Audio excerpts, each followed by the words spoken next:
அனைவருக்கும் வணக்கம். நான் உங்கள் அஸ்ட்ராசியா. இன்றைய தினம் நீங்க உங்களுடைய ஜாதகத்துல உபாசனா தெய்வம் எப்படி எடுக்கிறது அப்படின்னு சொல்லி நிறைய பேருக்கு டவுட்ஸ் இருந்தது. அதுக்கான விளக்கம் தான் இன்னைக்கு. உங்களுடைய ஜாதகத்துல 9ஆம் அதிபதி யாருன்னு பாருங்க. லக்னத்துல இருந்து 9ஆம் இடம், 9ஆம் இடத்துக்கு அதிபதி யாருன்னு பார்த்துக்கோங்க.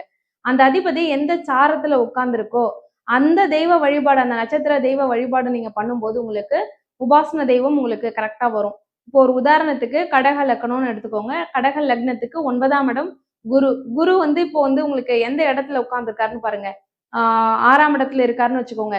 தனுசுல ஆட்சியில இருக்காரு. ஆனா பூராடம் நட்சத்திரத்துல இருக்காரு அப்படின்னா, பூராடம் அப்படின்றது மகாலட்சுமி.